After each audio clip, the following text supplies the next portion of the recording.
scheduled tribes or Adivasis. They are neither Hindus nor Muslims nor Christians.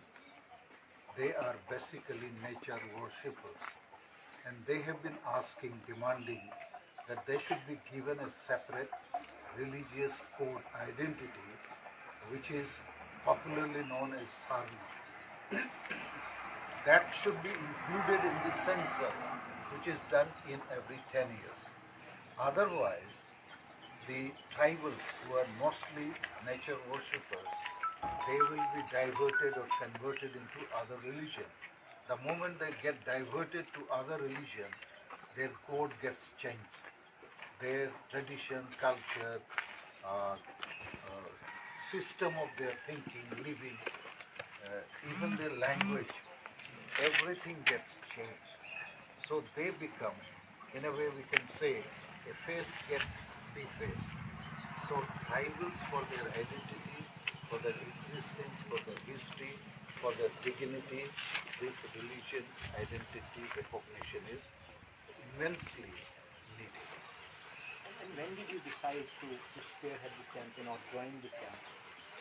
Look, since 1980, I have been working on Adivasi issues like language, culture, tradition, religion, and many other rights which are there in Constitution of India. But for last few years, I thought if the language, if the religious identity does not get recognized by Government of India, tribals will wither away. They will lose their identity, language, culture, tradition, history, even the dignity. Because other religions, once imposed upon them, they totally get different person, different personality. So to protect the language, culture, tradition, history, etc., the religious identity and recognition is immensely needed, because our religion is mainly our language, culture, tradition and way of life. We don't worship idols. We do not have the orthodox system of gods who are represented by person. Our gods are nature, sun, moon, trees, water, rivers, and even we do not have the concept of heaven and hell. Our relatives or the ancestors die, so their spirit remains with us. We take them into our houses. They do not go to heaven or hell. And we do not have the caste system. We do not have the dowry system. And we are all equal.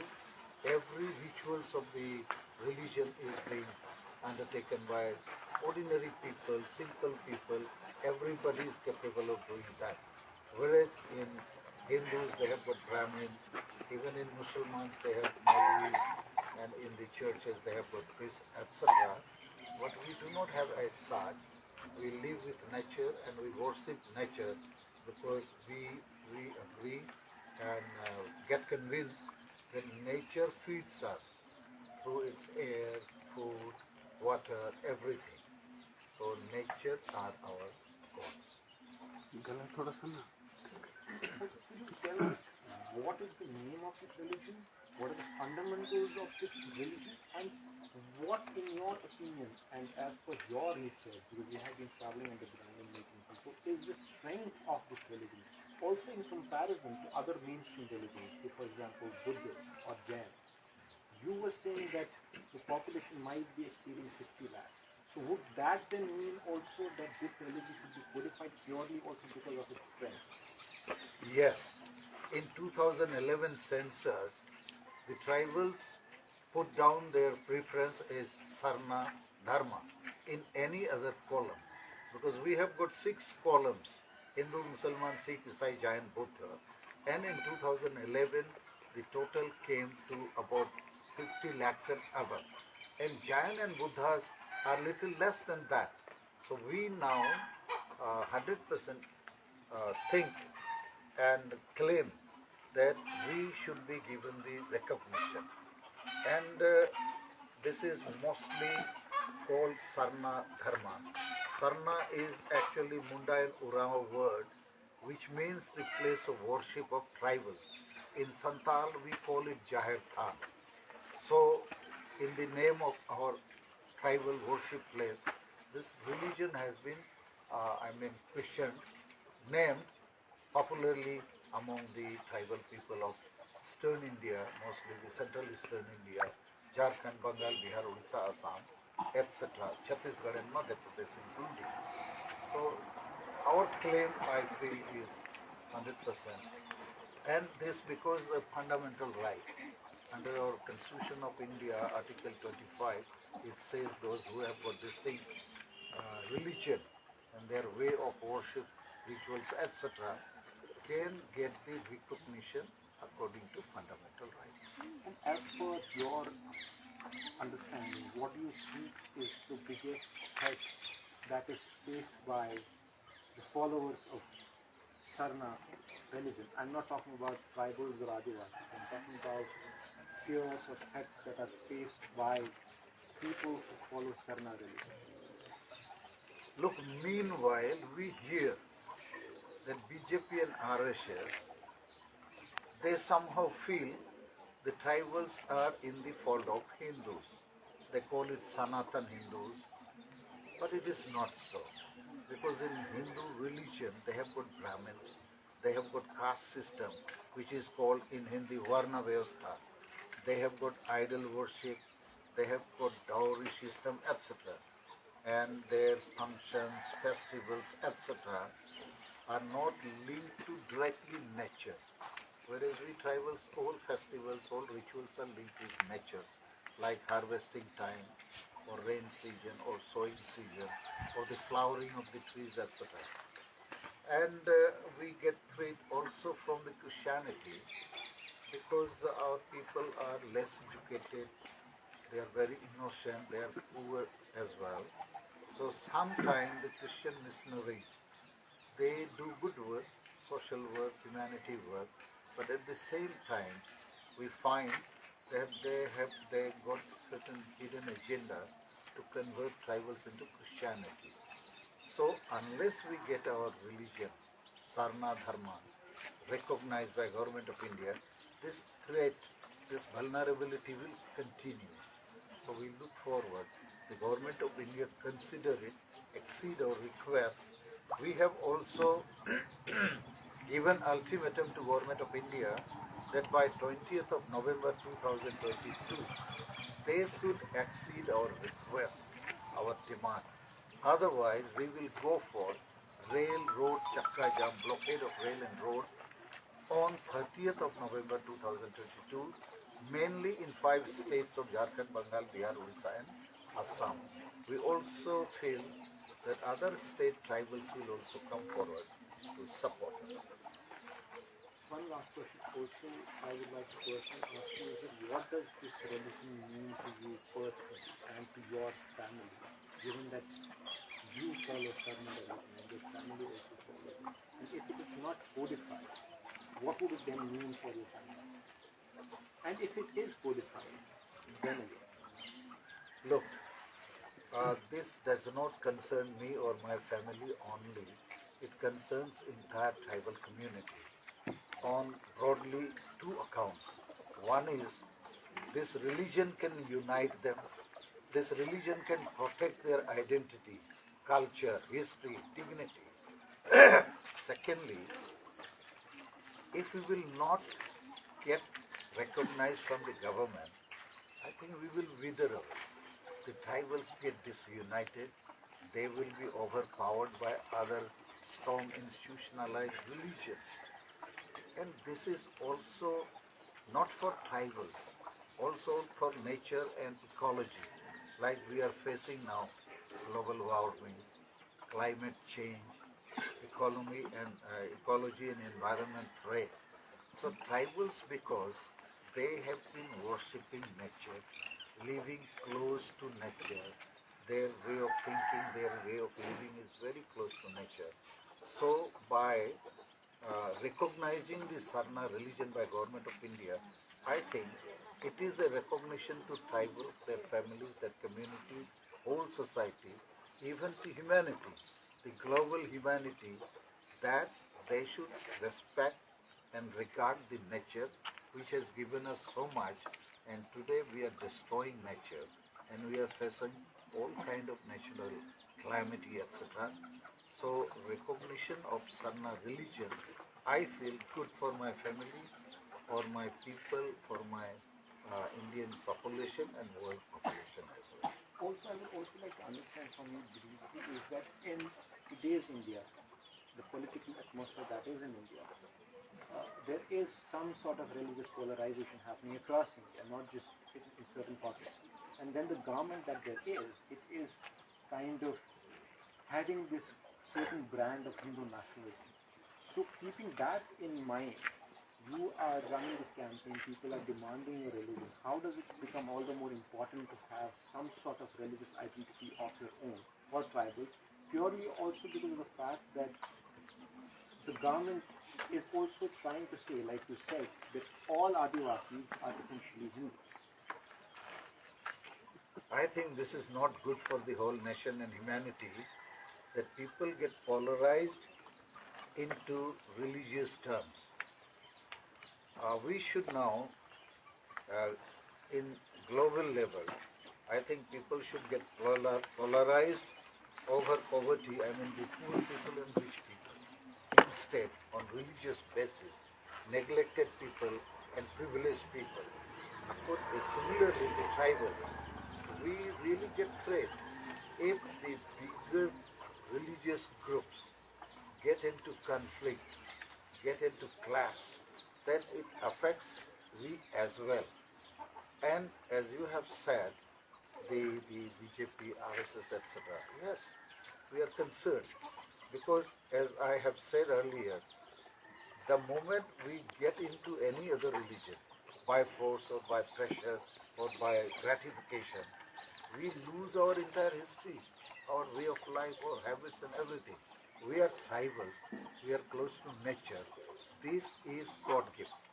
This we have been living from ages.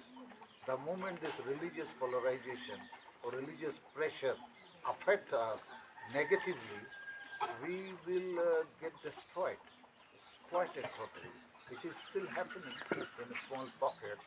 But at large, we are really concerned. We are very deeply concerned about it. I mean, does following Sarna religion, its rituals, its understanding, its fundamentals, what sort of impact does it have on, say, you as an individual? Look, I have been spreading, spearheading this movement with a hope, with a vision and mission that this religion can unite tribes. This religion can protect nature around which we live. Otherwise, we get destroyed. So this is very important for me, as well for my community, my people, and tribal at large. As I have said, 10% of the total population, like we have got 130 crores of people in India, so about 13 crores are tribal. And they are so innocent that they do not even know what name should be given to their worshipping, their behavior, their religion. Now we are telling them, let us call it Sarna religion, because that indicates about the worship place of the tribals. So many don't understand yet, but they now gradually are able to understand, because we are working in 5 states, about 50 districts and about 250 blocks. And in every block we have got some leaders, and our slogan is, we have to protect our Asa, Bhasa, Jati, Dharam, Ijjat, Abadi, Rojgar, Chasbas, and rights under Constitution of India. And these means we have to protect our land, forest, our language, culture, tradition, etc. Whereas our people are not well educated about this. Their way of living is to eat, drink, and be merry. They don't even concerned about tomorrow. They don't know how to hold the things. So they are very simple people, contented with whatever they have, and they sleep well because they are not worried. But now we have to tell them, which we are doing, that if you don't get united, if you don't protect your land, forest, language, culture, tradition, etc., you will be killed. So you get united through this religion. Last one. Do you think people are receptive to your message? Why I'm asking this is that I feel that it is an enormous challenge for you or people like you to get so many tribes together, so many tribes who are spread across so many states. How would you get them together under one religious umbrella? Look, here my approach is the problems facing all the tribals who live in Maharashtra, Gujarat, Andhra Pradesh, Chhattisgarh, Jharkhand, Odisha, Assam, the similar problems. Tribals mostly were living within themselves, close to forests. They were not introduced by outsiders. But now there is outside coming into tribal life. Tribals also going close to urban areas. So unless they protect their land, their language, their culture, tradition, etc., they cannot live in peace. They will always be threatened by others. So tribals now can realize that religion is needed. Otherwise, they will be forced to accept other religion. The way you accept other religion, everything, your system gets changed. Similarly, the tribals are having problems of displacement because in the name of development, the companies coming in, industries, roads, railroads, mines. So tribal get displaced.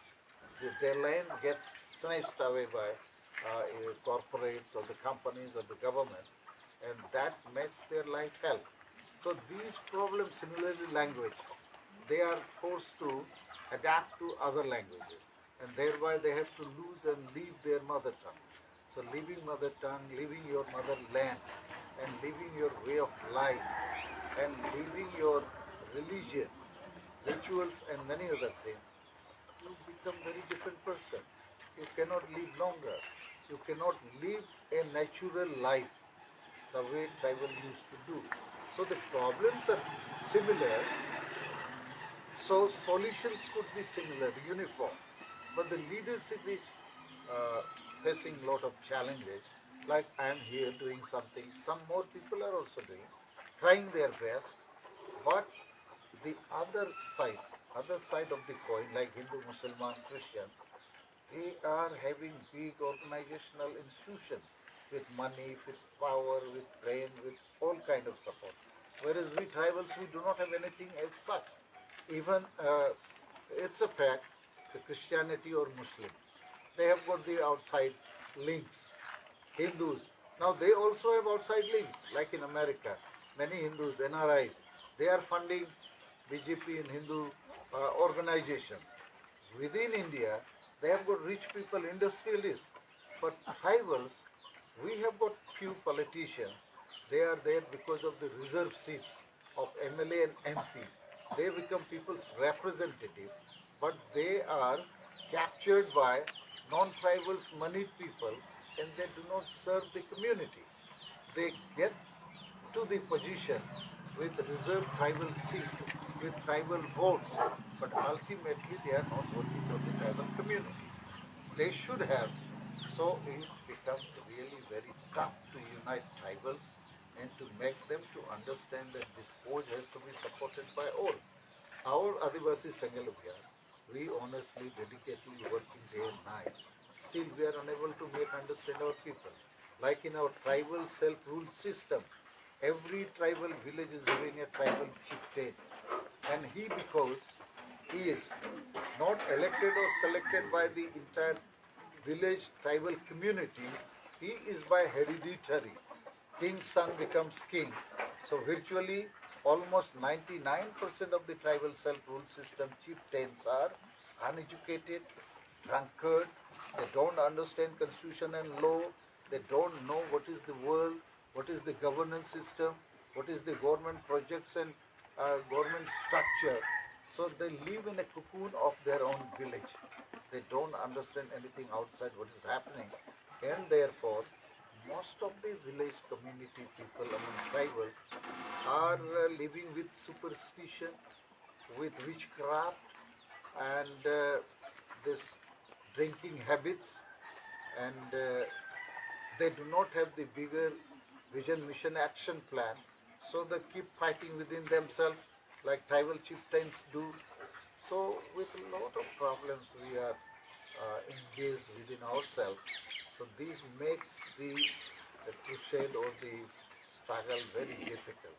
But I am very hopeful because Constitution of India has provided lot of privilege, powers to tribal community as well. We just have to understand. We just have to get it enforced through various government agencies. Like we have got the President of India today, Draupadi Murmu. He is from this land. She belongs to my village, Uparbeta, and she is in the highest constitutional position today. We could meet him on 26th of August this year, 2022, and made her understand that we need Sarna religion. We need Santali language to be made first language in Jharkhand. We need Assam tea tribals who are from Jharkhand there 200 years ago to be enlisted in scheduled tribe list. There, accordingly, the Jharkhand state, which has come to existence on Birsa Munda's birthday, 15th of November 2000. So Jharkhand state is a dream of tribals. It's a tribal state. But there, because the constitutional, legal and human rights are not enforced, this is not becoming a tribal state. Whereas just the reverse, the tribals are getting decaying there. They are at the point of decay. And similarly, we have authorized Draupadi Murmu. The tribal self-rule should get modernized. Reforms should be done there so that it is having democracy spirit and having the constitutional law and human rights enforced, which is not there, which is missing today. And that also is not able to unite the tribals by tribal chieftain. So we are looking forward the educated people who can understand the governance system and constitution of India. We have got plenty of educated people in the village, but because of the traditional orthodox accepted, we in a way have made ourselves, it is a kind of self-imposed slavery among tribals in the tribal villages. That has to be reformed, and that is possible. We are trying that our level. Thank you so much, sir. Thank you.